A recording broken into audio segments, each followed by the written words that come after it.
हमारी संस्कृति, हमारे संस्कार सदा रहें हमारे साथ। सब्सक्राइब करें तिलक। हे अर्जुन, शास्त्रों में कई प्रकार के यज्ञों का वर्णन है जिनके द्वारा प्राणी देवताओं की आराधना करके उनको प्रसन्न करते हैं। हे अर्जुन, समस्त देवता मेरा ही स्वरूप हैं, इसलिए इन यज्ञों के द्वारा प्राणी मेरी ही आराधना करते हैं। हे मधुसूदन, तुम्हारे कहने का अर्थ है कि यज्ञ कई प्रकार के होते हैं। कृपा करके मुझे उन सब का विवरण बताओ। पार्थ, पहले यह समझ लो कि यज्ञ क्या है।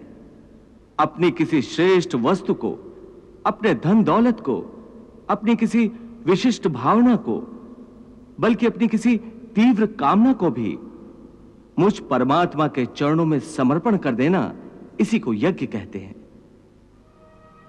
अपनी प्रिय वस्तु की कुर्बानी, यही यज्ञ की मूल भावना है। हे अर्जुन, कर्मों के स्वरूप से त्याग हो ही नहीं सकता, क्योंकि कोई भी प्राणी क्षण मात्र के लिए भी बिना कर्म किए नहीं रह सकता। सभी लोग प्रकृति से उत्पन्न हुए गुणों द्वारा प्रति क्षण कर्म करने पर मजबूर हैं। इसलिए जब प्राणी कर्म करने पर विवश है तो उसे चाहिए कि कर्म इस प्रकार करे जैसे कोई यज्ञ किया जाता है।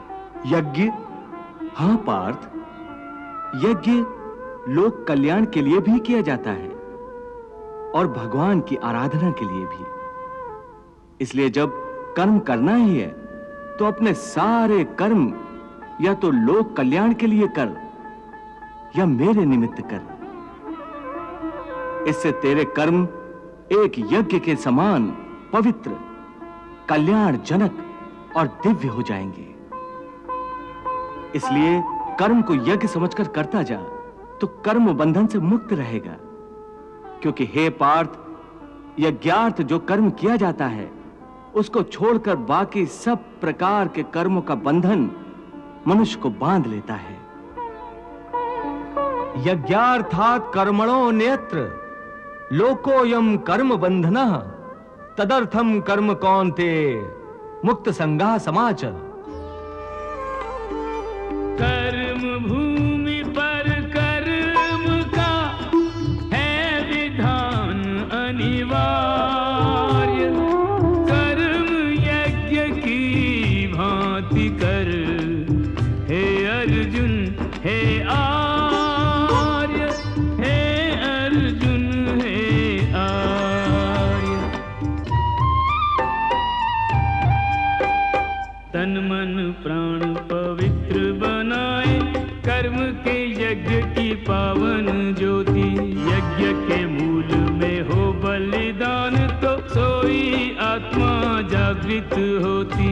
यज्ञ व्रती को त्यागने पड़ते अभिलाषाओं के झूठे मोती। ममता मोह की आहुतियों से पूर्णाहुति इस यज्ञ की होती। कर्म का यज्ञ करो निष्काम तो पूर्णाहुति इस यज्ञ की होती। मनुष्य के लिए प्रभु ने कितनी महत्वपूर्ण बात कही है देवी। यज्ञार्थ कर्म कर। देवी, प्रभु स्वयं यज्ञ पुरुष हैं। इसका अर्थ यही है कि मनुष्य जब परमात्मा को अपना तन, मन, धन, जीवन, सर्वस्व समर्पित कर देता है और प्रत्येक प्राणी मात्र में वो परमात्मा के दर्शन करके लोक कल्याणकारी कर्म करता है, तब वो यज्ञ करता है। हे अर्जुन, शास्त्रों में कई प्रकार के यज्ञों का वर्णन है जिनके द्वारा प्राणी देवताओं की आराधना करके उनको प्रसन्न करते हैं। हे अर्जुन, समस्त देवता मेरा ही स्वरूप हैं, इसलिए इन यज्ञों के द्वारा प्राणी मेरी ही आराधना करते हैं। हे मधुसूदन, तुम्हारे कहने का अर्थ है कि यज्ञ कई प्रकार के होते हैं। कृपा करके मुझे उन सब का विवरण बताओ। पार्थ, पहले यह समझ लो कि यज्ञ क्या है।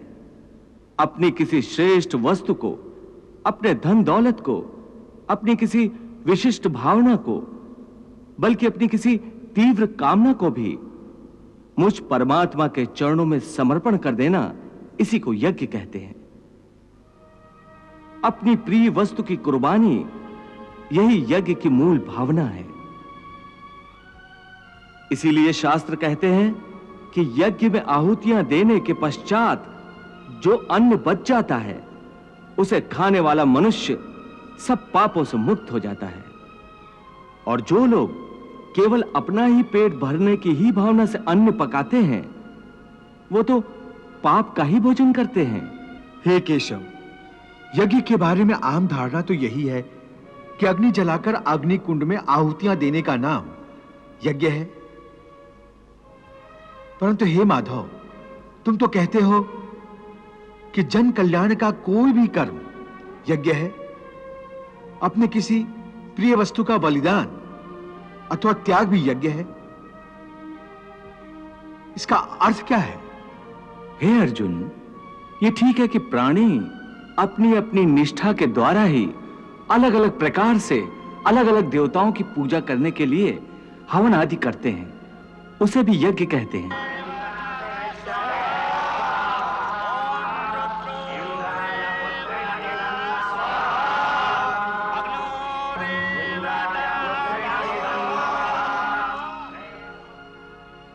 और कुछ लोग परम दानी होते हैं, वो अपने धन आदि का दान करते हैं, वो भी यज्ञ है, उसे द्रव्य यज्ञ कहते हैं।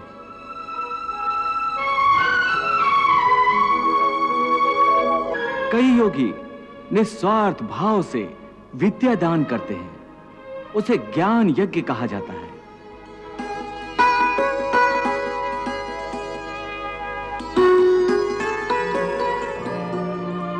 इसके अतिरिक्त अष्टांग योग साधन की कुछ योगिक क्रियाएं भी ऐसी हैं जिनके द्वारा कई योगी पुरुष आध्यात्मिक सिद्धियों के लिए प्राणायाम की क्रियाओं पर आधारित प्राण यज्ञ करते हैं।